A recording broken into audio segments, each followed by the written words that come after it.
Haleluya, salam saudaraku. Berjumpa kembali dalam program Jalan Kehidupan.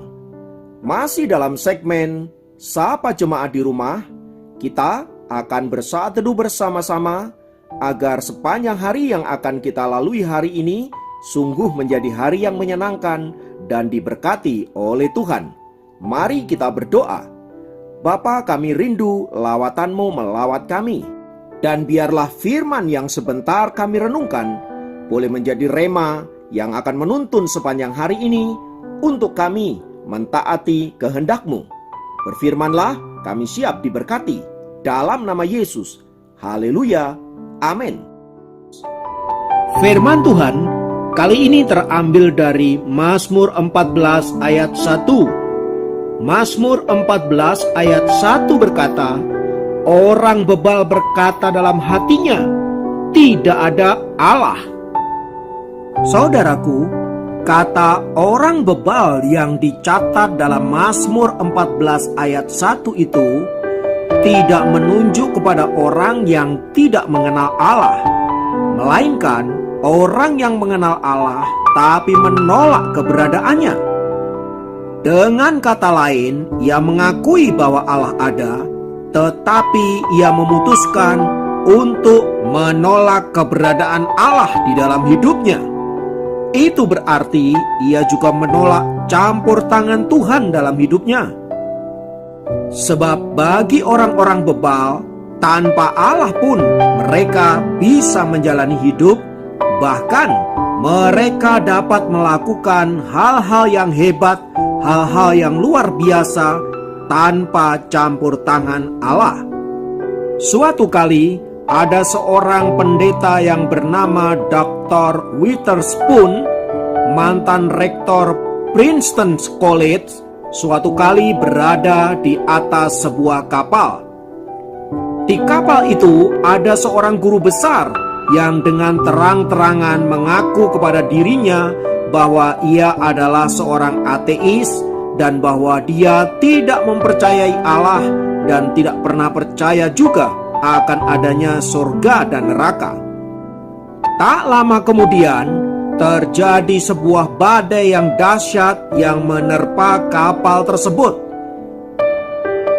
Karena kapal itu hampir tenggelam, maka seluruh penumpang mengalami ketakutan yang luar biasa dan tak terkecuali profesor ateis tersebut.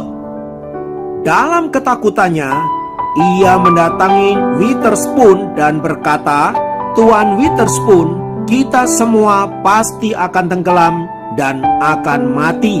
Bukankah begitu, Tuan Witherspoon?" Mendengar pernyataan orang ateis itu, Dr. Witherspoon menoleh kepadanya dengan pandangan yang dingin dan menjawabnya dengan logat Skotlandia. Ia berkata, "Tidak, Tuan.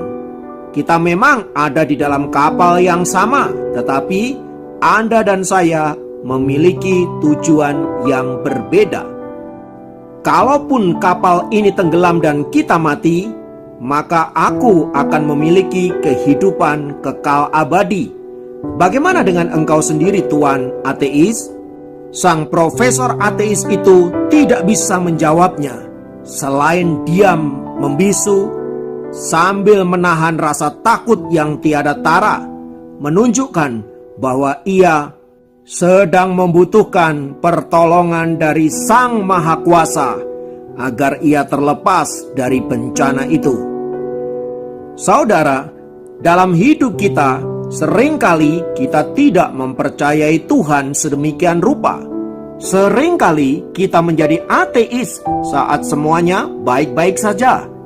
Namun pada saat semuanya tidak terkendali, hancur dan berantakan, kita baru mencari Dia dan mengakui Dia sebagai Tuhan kita. Tidakkah ini perbuatan yang kurang ajar? Memanfaatkan Tuhan hanya untuk kepentingan diri kita sendiri? Dalam banyak hal yang kita jalani, kita seringkali membuat keputusan menurut kehendak dan pemikiran kita sendiri. Alkitab menyebut tindakan yang demikian sebagai tindakan orang yang bebal, yaitu orang yang tidak mau mengakui Allah di dalam hidupnya dan hanya memanfaatkan Dia untuk kepentingan hidup kita.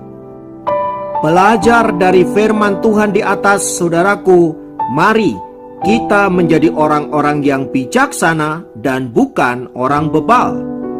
Orang yang bijak adalah orang yang senantiasa mengandalkan Tuhan dalam setiap langkah kehidupan kita. Mengapa?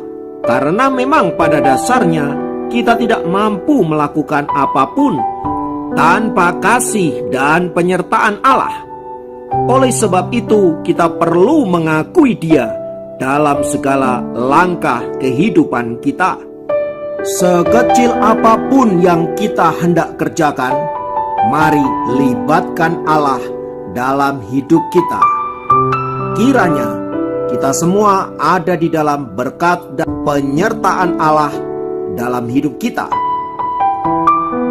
Mari kita berdoa.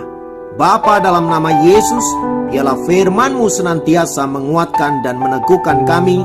Jadikan kami orang-orang yang bijaksana, yang senantiasa mengandalkan Tuhan dalam setiap langkah kehidupan kami. Ampuni kami kalau kami hanya mencari-Mu saat kami membutuhkan-Mu saja. Terima kasih Bapa, biarlah hidup kami terus bertumbuh di dalam pengenalan akan Tuhan. Di dalam nama Yesus kami berdoa, haleluya, amin.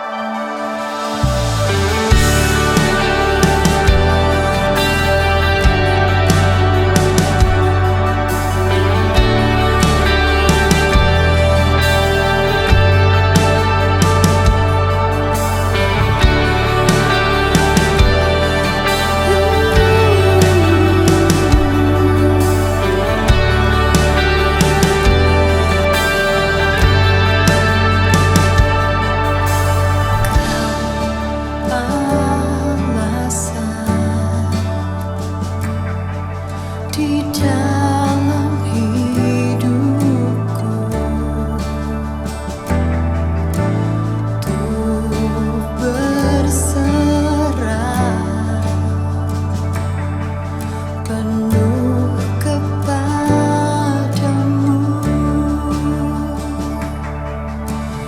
Di luar-Mu ku tak akan mampu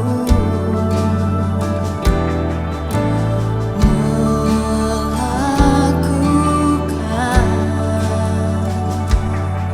semua kehendak-Mu.